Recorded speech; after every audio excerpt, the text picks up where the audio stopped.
Developmental biology देखो वो branch है जिसके अंदर हम लोग रिप्रोडक्शन को स्टडी करते हैं। अब डेवलपमेंटल बायोलॉजी के दो पार्ट होते हैं। एक होता है भाइयों प्रीनेटल। कौन सा होता है? Prenatal development. और प्रीनेटल डेवलपमेंट जो होता है ये होता है बिफोर बर्थ। क्या होता है?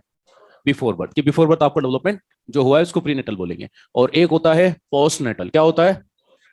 Postnatal development. और पोस्टनेटल डेवलपमेंट होता है आफ्टर बर्थ। कब होता है? अब एक बात बताऊं, देखो आफ्टर बर्थ का जो डेवलपमेंट है ये हम लोग पढ़ते हैं ह्यूमन फिजियो में। किसमें पढ़ते हैं? और ह्यूमन फिजियो हम लोग पढ़ते हैं 12th में, सॉरी 11th में। तो देखा जाए तो एनसीईआरटी ने पोस्टनेटल तो 11th में दे रखा है और प्रीनेटल 12th में दे रखा है। अरे बोलो। तो जो हम लोग, एक बात बताओ ना, जैसे हम कोई भी चैप्टर पढ़ते हैं, चाहे डाइजेशन हुआ चाहे नर्वस एंडोक्राइन हुआ, एडल्ट का ही हार्ट, एडल्ट का ही बात करें नर्वस, एडल्ट की एंडोक्राइन पढ़ते हैं ना।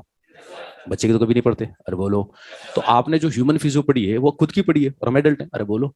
तो पोस्टनेटल डेवलपमेंट आफ्टर बर्थ हम लोग पढ़ चुके हैं, एंटायर पढ़ चुके हैं, पूरा चैप्टर पढ़ चुके हैं। ठीक है, डिजीज भी पढ़ लिया तो आपके इम्यून सिस्टम कैसे डेवलप होता है वो भी पढ़ लिया बीओटी में। अरे बोलो।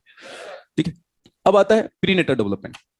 प्रीनेटल डेवलपमेंट की हम लोग बात करें तो देखो क्या होता है प्रीनेटल डेवलपमेंट में, कि डाइवर्सिटी की बात करें तो प्रीनेटल डेवलपमेंट अगेन 3 टाइप का होता है। कितने टाइप का होता है? 3 टाइप का होता है। बात करें अगेन, बात करें 3 टाइप का होता है। अच्छा यहाँ से लेके वहां तक है ना पूरा बोर्ड? हालांकि मैं बाहर चला जाऊँ एक तो बोर्ड से। हाँ ठीक है। हाँ, प्रीनेटल डेवलपमेंट 3 तरह का होता है। डाइवर्सिटी की बात करें, सबसे पहला होता है सेक्सुअल। कौन सा होता है? एक होता है एसेक्सुअल। कौन सा होता है? और एक होता है पार्थेनोजेनेसिस। कौन सा होता है? पार्थेनोजेनेसिस। ठीक है। चलिए, सेक्सुअल रिप्रोडक्शन में अब देखो, मैं आपको जितना डिटेल से हो सकता है और जितना समराइज डिटेल से हो सकता है उतना ही पढ़ेंगे कि with in A time syllabus हो जाए। लास्ट में ऐसा नहीं कि भाग दौड़ कर रहा हूं मैं। और टेंशन मत, तो टाइम से पहले सिलेबस फिनिश कर दूंगा मैं। कभी लेट नहीं, मैं 11 साल हो गए, एक लेक्चर में एक्स्ट्रा नहीं लिया दिन तक। रिकॉर्ड है मेरा। ठीक है। बिफोर टाइम सिलेबस खत्म कर देता हूँ और बच्चों को डाउट नहीं आएगा। वो तुम खुद 2-4 दिन पढ़ोगे पता लग जाएगा। तुम्हें इसको बच्चे एनिमल टिश्यू भी तो पढ़े होंगे यार। तो छोटा सा टॉपिक था, 2 लेक्चर का टॉपिक। ऑनलाइन में उसको 5 लेक्चर में पढ़ाया था मैंने। है ना। चलिए देखो, आप लोग बोलना, क्योंकि मैं अकेला बोलूंगा ना। एलटी में क्या होता है कि टीचर रेगुलर बोलता है क्योंकि कैमरा भी रहता है, चुप हो भी नहीं सकता। कई बार बच्चों को लगता है कि आवाज गई। हाँ, एलटी वाले बच्चे बोलते हैं। तो सुनो, सेक्सुअल रिप्रोडक्शन में क्या मैंडेटरी कंडीशंस होती है? There should be 2 types of gamete और there should be 2 types of individual. मतलब इंडिविजुअल एक चलेगा, एक चलेगा, चलेगा ना भाई। टीनिया सोलियम होता है ना, अर्थोम भी तो होता है। अकेला इंडिविजुअल मेल फीमेल दोनों होता है, बाइसेक्सुअल होते हैं। अरे बोलो। तो दो इंडिविजुअल ये मैंडेटरी नहीं है। There should be 2 types of gamete. 2 तरह के गैमेट होने चाहिए। A male gamete, a female gamete. बोलो। एक मेल गैमेट होना चाहिए, एक फीमेल गैमेट होना चाहिए। तो मेल गैमेट बात करें, ठीक है, मेल गैमेट फीमेल गैमेट। तो सबसे पहले होगा भाइयों फॉर्मेशन ऑफ गैमेट। क्या होगा सबसे पहले? तो सेक्सुअल रिप्रोडक्शन में सबसे पहले होता है फॉर्मेशन ऑफ गैमेट्स। क्या होता है? और सेकंड नंबर पर होगा फ्यूजन ऑफ गैमेट्स। क्या होगा? हाँ जी, फ्यूजन ऑफ गैमेट। और फ्यूजन ऑफ गैमेट को ही हम लोग बोलेंगे फर्टिलाइजेशन। क्या बोलेंगे? फर्टिलाइजेशन। और जो स्ट्रक्चर बनेगी उसको बोलेंगे जाइगोट। क्या बोलेंगे? अच्छा, सेक्सुअल रिप्रोडक्शन में बनने वाली F1 जनरेशन को हम लोग बोलते हैं oozoid। क्या बोलेंगे? क्या बोलेंगे? oozoid। अब पता है आप लोगों को, जायगोट बनने से लेके oozoid बनने तक का जो प्रोसीजर है, जायगोट बनने से लेके oozoid बनने तक का जो प्रोसीजर है, the procedure is called embryogenesis. क्या बोलेंगे? यानी हम लोग याद करो, वंस अपॉन ए टाइम हमारी मदर के फेलोपियन ट्यूब की एम्पुला स्टमक जंक्शन पे हम लोग जायगोट थे। फिर आफ्टर 9 मंथ हम लोग पैदा हुए, तो हम लोग हैं oozoid। क्या है हम लोग? क्योंकि हम सेक्सुअल रिप्रोडक्शन से बने ना। अरे बने ना। तो हम लोग सेक्सुअल रिप्रोडक्शन से बने, तो हम लोग oozoid हैं। अब जब हम लोग जाइगोट थे और जब F1 जनरेशन पैदा हुई, तो सेक्सुअल रिप्रोडक्शन में बनने वाली प्रोजेनी को या नेक्स्ट जनरेशन को या F1 जनरेशन को हम लोग बोलेंगे oozoid। तो जाइगोट बनने से लेके oozoid तक का जो प्रोसीजर है, the procedure is called embryogenesis. क्या बोलेंगे? And the study of this procedure will be called embryology. क्या बोलेंगे? तो बस इसी पार्ट को हम लोग एम्ब्रियोलॉजी बोलेंगे। एम्ब्रियोलॉजी आगे समझ में? बस इतना सादा सो। चलिए, अब आता है एसेक्सुअल रिप्रोडक्शन। एसेक्सुअल रिप्रोडक्शन की कोई ऐसी डेफिनेशन बताओ जिसमें एक्सेप्शन हो ही ना। No exception. बताओ बस, एसेक्सुअल रिप्रोडक्शन आप किसे बोलोगे? हम्म, कोई ऐसी डेफिनेशन जिसमें कोई एक्सेप्शन ना हो, बता। स्मार्ट सा है, ऊपर से चश्मा भी लगा हुआ है, इंटेलिजेंट लोगों की पहचान। बस क्लोन बनता है, मतलब गेमिट बनेगा। गेमिट बनेगा। ये पार्थोजेनेसिस में क्या होगा? अरे तो फ्यूजन और फर्टिलाइजेशन एक ही तो बात है। हाँ। अरे वो तो बात की बात है, जेनेटिकल पार्ट हो गया। सीधी सीधी डेफिनेशन क्या होगी? एसेक्सुअल रिप्रोडक्शन आप किसे कंसिडर करोगे? सर यहां पर कोई गैमेट नहीं बनेगा। अच्छा गलती से बन भी गया, अच्छा फिर तुम लोग जो डेफिनेशन बता रहे हो ना सारे लोग, उसमें सेक्सुअल और पार्टनर, फिर तुम लोग खुद डिफरेंशिएट नहीं कर पाओगे, क्योंकि जो तुम डेफिनेशन बता रहे हो एक ही के अकॉर्डिंग बता रहे हो, मतलब खुद डिफरेंशिएट नहीं कर पाओगे।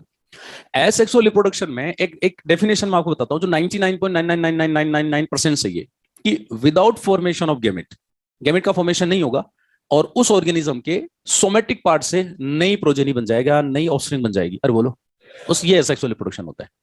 लेकिन याद करो, जैसे फॉर एग्जांपल मैं एक हाइड्रा हूं, अब मेरे इस वाले पार्ट से बात करें नया बनेगा, तो ये वाला पार्ट बात करें सोमेटिक पार्ट था और यहां से नया हाइड्रा बन गया, तो गैमेट तो बना ही नहीं। या मैं स्पॉन्ज जो बात करें गेम्यूल बने, यहां से गेम्यूल बने, तो बात करें बन गए तो बन गए, दैट्स ऑल। और बोलो, तो एसेक्सुअल रिप्रोडक्शन करने वाले जो ऑर्गेनिज्म होते हैं उनके अंदर गैमेट नहीं बनते, लेकिन याद करो इसमें कुछ एक्सेप्शन है, और वो है जैसे खुद हाइड्रा। और बोलो, याद करो हाइड्रा में जब डाइवर्सिटी बनी शुरुआत में, तो हाइड्रा में फर्स्ट टाइम गैमेट बने थे, और हाइड्रा में गैमेट बन तो गए, लेकिन फिर भी एसेक्सुअल में तो उनका कोई रोल नहीं होता। अरे बोलो, तो यदि हाइड्रा जैसे एक दो एक्सेप्शन को हटा दे तो बाकी टाइम आपकी जो डेफिनेशन जाएगी वो क्या जाएगी, डेफिनेशन ये होगी, देखो, without formation of gamete, without formation of gamete, मैंने लिखा है new offspring, new offspring always, word लगाया कौन सा, क्या लगाया, always formed by somatic cells, cell या सेल्स। तो हमेशा देखना without formation of gamete, gamete का फॉर्मेशन हुआ, और न्यू ऑफस्प्रिंग किससे बनेगा, हमेशा किससे बनेगा, किससे बनेगा, हमेशा और हमेशा सोमेटिक सेल से बात करें, न्यू ऑफस्प्रिंग बनेगा बात करें, तो इसी को हम लोग बोलते हैं एसेक्सुअल रिप्रोडक्शन। लेकिन एक बात बताओ, हाइड्रा की मैं बात करूं तो हाइड्रा में तो गैमेट बनता है, लेकिन करता तो फिर भी बडिंग ही है। तो हाइड्रा की वजह से, हाइड्रा जैसे एक्सेप्शंस की वजह से ये वाली डेफिनेशन 99.99999% सही है। लेकिन मैं हाइड्रा की बात करूं तो वहां तो गैमेट बनता है, तो मैं देखो एक वर्ड लगा देता हूं, यहां पर मैंने एक वर्ड लगा दिया विद, और बीच में लगा दिया विदाउट, विद और विदाउट, विद और without formation of gamete new offspring, उससे कोई फर्क नहीं पड़ता, विद और without formation of gamete new offspring always formed by somatics है। अब ये आपकी डेफिनेशन यूनिवर्सल होगी, इसमें कोई एक्सेप्शन नहीं है, यानी एसेक्सुअल रिप्रोडक्शन करने वाले ऑर्गेनिज्म के अंदर गैमेट बने या ना बने, वो तो हमेशा सोमेटिक सेल से ही बनेगा। क्या बनेगा, जो नेक्स्ट जनरेशन है वो हमेशा और हमेशा सोमेटिक सेल से या सेल्स से बनेगी, और जिस सोमेटिक सेल या सेल से बनती है हम उसी को बोलते हैं ब्लास्टेमा। क्या बोलेंगे, ये बहुत पहले आईपीएमटी क्वेश्चन आया था कि ब्लास्टेमा क्या होता है सर, एसेक्सुअल रिप्रोडक्शन करने वाले ऑर्गेनिज्म का वो सोमेटिक पार्ट, वो चाहे सिंगल सेल हो या बात करें बहुत सारी सेल्स हो, जिस सोमेटिक बात करें पार्ट से न्यू ऑफस्प्रिंग बनेगा उसको ब्लास्टेमा बोलेगा। जैसे मैं हाइड्रा हूं, मेरे इस वाले पार्ट से नया हाइड्रा बनता है, ये ब्लास्टेमा कहलाएगा, यदि इस वाले पार्ट से बनता है ये ब्लास्टेमा कहलाएगा, यदि इस वाले से बनता है तो ये ब्लास्टेमा कहलाएगा। अरे बोलो, तो जिस भी पार्ट से, जिस भी सोमेटिक पार्ट से न्यू ऑफस्प्रिंग बनेगा आप उसी को बोलोगे ब्लास्टेमा। क्या बोलोगे, ये ब्लास्टेमा बोलोगे। और याद रखना एसेक्सुअल रिप्रोडक्शन में बनने वाले बच्चों को हम लोग बोलते हैं ब्लास्टोजोइड। क्या बोलेंगे, क्या बोलेंगे, हम इनको ब्लास्टोजोइड बोलेंगे। चलो कुछ एग्जांपल देता हूं, ब्लास्टेमा हम हर उस स्ट्रक्चर को बोलेंगे जिसे एसेक्सुअल रिप्रोडक्शन होता है। जैसे हुआ बाइनरी फिजन, क्या हुआ, जैसे कोई एग्जांपल दो बाइनरी फिजन का, अमीबा। चलिए, जैसे फॉर एग्जांपल बडिंग हुआ, क्या हुआ, क्या हुआ, बडिंग हुआ। जैसे एग्जांपल दिया मैंने, बात करें हाइड्रा, ठीक है। जैसे फॉर एग्जांपल बात करें गेम्यूल्स बने, क्या बने, गेम्यूल्स बने। एग्जांपल दो, स्पॉन्ज, वेरी गुड, ये स्पॉन्ज एग्जांपल। देखो चाहे बाइनरी फिजन हो, चाहे बडिंग हो, चाहे गेम्यूल्स बने, वो जिस सोमेटिक पार्ट से बन रहा है आप उसी को बोलेंगे ब्लास्टेमा, फिर वो एसेक्सुअल का कोई सा भी टाइप फॉलो करे, बोलो, ठीक है, ये भी हो गया। अब आ जाओ पार्थेनोजेनेसिस, किस पे आ जाओ, बोलो। चलिए ठीक है, दो तो क्लियर हो गया, पार्थेनोजेनेसिस की क्या डेफिनेशन होगी, गैमेट बनेगा और फिर आगे विदाउट फर्टिलाइजेशन ही वो प्रोजेनी बना देगा, हाँ यही होता है, सची, आई शपथ, सही बात है। गैमेट बनेंगे लेकिन फर्टिलाइजेशन वो वाला पार्ट स्किप कर दिया, ये बड़ा ही अनोखा होता है। देखो तो सबसे पहले यहां पर होगा भाइयों, सबसे पहले होगा फॉर्मेशन ऑफ गैमेट्स, क्या होगा, formation of gamete, but new offspring, but new offspring, मैंने फिर से वर्ड लिख दिया ऑलवेज, क्या लिख दिया, always formed bye unfertilised egg. कौन सा एग, अनफर्टिलाइज्ड एग। और याद रखना एसेक्सुअल, सॉरी, पार्थेनोजेनेसिस में बनने वाली प्रोजेनी को बोलेंगे पार्थेनोट। क्या बोलेंगे, हम इनको पार्थेनोट बोलेंगे। चलिए मैंने ये भी बोल दिया, एग्जांपल दो इसका। अरे आप लोगों ने अभी एनिमल्स के हस्बैंड तो पढ़ लिया ना तुम लोगों ने, हाँ तो पढ़ा होगा ना, ड्रोन पढ़ा होगा, एनिमल्स के हस्बैंड, हाँ। और डाइवर्सिटी पढ़ी होगी आपने कभी तो, 12 पास तो हो ना। अब ये मत बोलना कि हमने 12 पास नहीं करेगी, करिए ना। अच्छा तुम में से कई बच्चे होते हैं जो कोरोना देवी के कारण पास हुए हो इसलिए विदाउट पेपर दिए हुए ना, तो तुम्हारी 12th भी कमजोर है।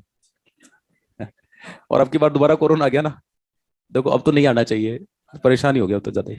बाकी चाइना वाला का कोई भरोसा ही नहीं है, पता नहीं कौन सा नया वायरस मिक्स करके इस बार बोलने की डेल्टा प्लस और ओमिक्रॉन का मिक्स हो गया, डेल्टोन हो गया वो, पता नहीं क्या ही चाहते, डेरिवेटिव्स बनाते जा रहे हैं लोग। हाँ हाइब्रिड बनाया इस बार उन्होंने। चलो बताओ। हाँ डाइवर्सिटी में कोई एग्जांपल दो। अरे वो तो प्लांट डाइवर्सिटी एनिमल के दो। हाँ मुझे बताओ, तुम प्लांट डाइवर्सिटी में अभी तुमने जेनेटिक डिसऑर्डर पढ़े तो पॉलीप्लॉइडी पढ़ी है, सीडलेस ग्रेप्स, बनाना, साइनोडोन है, जिसमें बात करें हेक्साप्लॉइडी, पेंटा, बात करें ट्राई, टेट्रा, पेंटा, हेक्सा, हेप्टा, ऑक्टा, और इनमें से जो जो ऑड नंबर वाले होते हैं वो तो फर्टाइल होते हैं सेक्सुअली, और जो सॉरी पार्थेनोकार्य पे करते हैं, और इवन नंबर वाले सेक्सुअली फर्टाइल होते हैं ना, ठीक है मुझे पता है, अभी आपने ये पढ़ा है ना, ठीक है। हाँ तो इधर भी थोड़ा ध्यान दो, एग्जाम्पल दो। अरे पढ़ा होगा ना, डाइवर्सिटी में नहीं पढ़ा, लेस रेटिकोला, सेक्सिकोला अमेरिकन एक लिजर्ड होती है, पता है इसमें क्या होता है? ये एक छिपकली का नाम है, ठीक है। ये छिपकली क्या करती है, इस छिपकली में ओनली फीमेल्स होती है, मेल है ही नहीं। करोड़ों साल पहले इनकी डाइवर्सिटी में से मेल एक्सटिंक्ट हो गया। अच्छा कई बार बच्चों को डाउट होता है, मैं बोले सर ये हुआ कैसे, भाई इसमें फीमेल होती है, फीमेल ने क्या अंडा दिया, और अंडे में से बात करें फिर से फीमेल निकल गई, क्योंकि मेल के क्रोमोसोम खत्म ही हो चुके हैं, वेरिएशन कभी का खत्म हो चुका है, तो मेल की कोई जेनेटिक्स ही नहीं बची इनके पास, इनके पास स्पर्म का या मेल के बात करें गेमेट का कोई रोल ही नहीं बचा, सिर्फ फीमेल है, वो अंडा देती है, उससे फिर से फीमेल हो जाती है, फिर वो फीमेल बड़ी होती है, फिर से अंडे बात करें उसमें बनते हैं, और फिर से अंडे देती है, और बात करें जो है हैप्लॉइड पार्थेनोजेनेसिस हो जाती है। अरे बोलो, तो पार्थेनोजेनेसिस के अंदर इनके अंदर ओनली फीमेल ही फीमेल होती है, इनके अंदर मेल कभी का एक्सटिंक्ट हो चुका है। अच्छा ठीक है, ये तो एक बेसिक था मैंने पढ़ा दिया, अब चूंकि हम लोग अचीवर के हैं यार, एंथ्यूज के नहीं है, तो थोड़ा सा एडवांस पढ़ेंगे। अब मैं आपको लगेगा कि चैप्टर रिप्रोडक्शन पढ़ा रहा हूं, पर पूरी ह्यूमन फिजियो है, पूरी जूलॉजी, इवन इकोलॉजी भी और जेनेटिक्स भी, जो जो मुझे आता है या इससे रिलेटेड है वो सारा ही मैं आपको समझा दूंगा। थोड़ा सा आपको लगेगा कि हाँ यार चीजें आसान होती है, और हर चीज में एवोल्यूशन जरूर आएगा, क्योंकि हम लोग बने तो एवोल्यूशन से ही है। एक भी ऐसी चीज नहीं है, एक भी ऐसा टॉपिक नहीं है बायोलॉजी में जो विदाउट एवोल्यूशन पढ़ाया जा सके। मुझे बताओ कौन सा टॉपिक है ह्यूमन फिजियो का, या डिजीज, या रिप्रोडक्शन, एवोल्यूशन, या जेनेटिक्स, या इकोलॉजी, बने तो आप एवोल्यूशन से ही हो।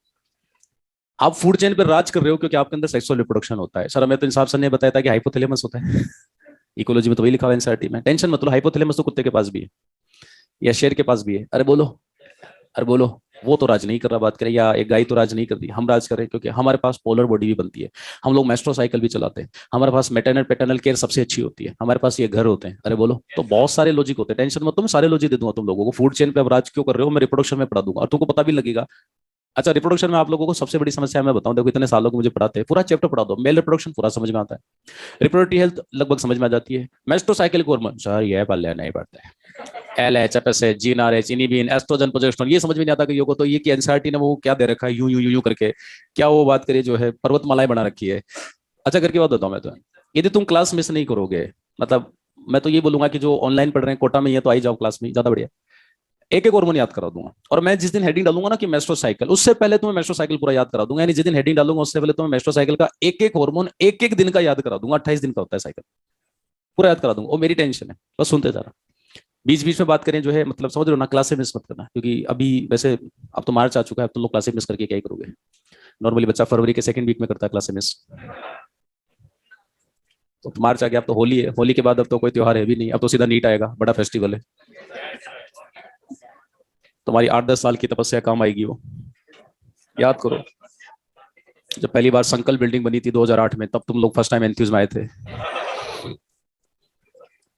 चलिए क्वेश्चन पूछता हूँ, देखो अब चूंकि इकोलॉजी पढ़ ली ना, और साथ में जेनेटिक चली रही है, तो अब पढ़ने में ज्यादा मजा आएगा, और इवोल्यूशन इसके बाद जस्ट मैं इवोल्यूशन ही पढ़ाऊंगा। मैंने इवोल्यूशन पहले जानबूझ के इसलिए नहीं पढ़ाया कि बोरिंग टॉपिक है, पता लगा छोटे छोटे आना बंद कर दिया, तो पहले वो पढ़ाओ जिसमें मतलब,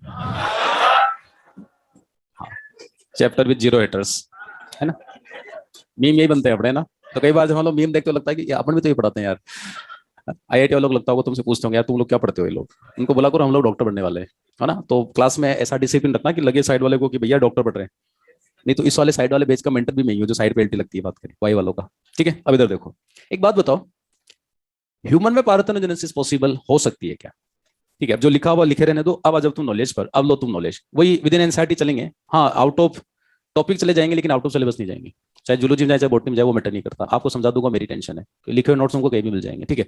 जल्दी से बताओ, क्या ह्यूमन में पार्थेनोजेनेसिस पॉसिबल है क्या? चलो हम एसेक्सुअल तो नहीं करेंगे, ये तो छोड़ ही दो, मतलब बहुत ही घटिया है, हम लोग पार्थेनोजेनेसिस तो कर सकते हैं ना, क्योंकि गेमेट तुम्हारे अंदर बनते हैं, और अनफर्टिलाइज अंडा फीमेल बात करें जो है इम्प्लांट कर भी सकती है अपनी यूट्रस में। चलिए एक बात बताओ, तो फटफट आंसर देना रैपिड फायर की तरह, प्रेगनेंसी की पावर किसके पास, मेल या फीमेल? अंडा कौन बनाती है? मेट्रोसाइकिल किसके पास? प्रेगनेंसी के सारे हार्मोन किसके पास? पार्चुरेशन की पावर किसके पास? पेरेंटिंग की पावर किसके पास? मतलब जो लैक्टेटिंग है, वो मतलब लैक्टेशन है, वो फीमेल के पास। भाई एक मेल, मैं ह्यूमन की बात कर रहा हूँ, ह्यूमन मेल केवल और केवल 50% क्रोमोसोम देता है और कुछ नहीं देता, और अंडे में सिर्फ हैप्लोइड से डिप्लॉइड अटेंड होती है। देखो उसके पास ऑलरेडी ओवरी है, मास्टोसाइकिल है, वो खुद को प्रिपेयर करती है, हर महीने एक अंडा, कॉर्पस ल्यूटियम, और बात करें यूट्रस को मोटा, स्टेबल और चिपचिपा, एंडोमेट्रियम, जो भी होता है, एस्ट्रोजन पोजीशन आगे पढ़ेंगे। मेल सिर्फ हैप्लोइड गैमेट को डिप्लॉइड बना देता है, अपने 50% क्रोमोसोम जो है उसको दे देता है। बाकी तो क्या ही चेंज है मेरे अकॉर्डिंग, तो और तो कोई चेंज है? तो मेल को यूट्रस में कोई चेंज करता है नहीं, ओवरी में कोई चेंज करता है नहीं, उसका हाइपोथैलेमस में कोई चेंज करता है नहीं। चेंज केवल हैप्लोइड से डिप्लोइड का आता, बाकी कोई चेंज नहीं आता। तो एक बात बताओ, ह्यूमन फीमेल चाहे तो किसी दिन वो इवोल्यूशन में ये सोचे कि यार मैं जबरदस्ती मेल के गैमेट लेके काहे घूमूं, वो चिपकली भी तो बात करें सिर्फ फीमेल ही फीमेल है, तो किसी दिन वो सोच ले कि हम क्या करते हैं कि इन मेल का रोल खत्म कर देते हैं। और मेल का रोल खत्म करने का एक ही तरीका है कि हैप्लोइड बात करें, पार्थेनोजेनेसिस कर लो। अब कैसे होगा? पता लगा फीमेल ने वेस्ट्रोसाइकिल चलाया, गैमेट बनाया, और मेल के स्पर्म का वेट नहीं किया, और अपना अनफर्टिलाइज एग ही खुद को यूट्रस में इंप्लांट कर लिया, हाँ तो 9 महीने तक शानदार प्रेगनेंसी चलेगी, हैप्लोइड फीमेल पैदा होगी, क्योंकि मेल का तो गैमेट गया ही नहीं, वाई क्रोमोसोम पॉसिबल ही नहीं अब तो। अरे बोलो, तो वो हैप्लोइड फीमेल पैदा हो जाएगी, फिर वो भी बड़ी होगी, उसमें प्यूबर्टी आएगी, मेस्ट्रोसाइकिल चलेंगे, पता लगा जैसे उस लिजर्ड में वैसे ह्यूमन में भी हो गया। तो भाई अपना तो रोल ही खत्म हो जाएगा। अपना मतलब एग्जिस्टेंस की बात कर रहा हूं मैं। तुम कहोगे सर यार ये तो समस्या हो गई, सच्ची में ऐसा हो जाए तो? अरे एक तो बेंच से मत बजाया करो तुम, अच्छा तारीफ करते हो ये, मत किया करो। हाँ ठीक है, नहीं नहीं ऐसा हो सकता है ना। हाँ बताओ, हाँ बताओ, हाँ बता, चल मैं विदिन इसमें रहता हूँ कैमरा, ताकि ऑनलाइन वालों को दिखता रहूँ। हाँ चलो बताओ कैसे।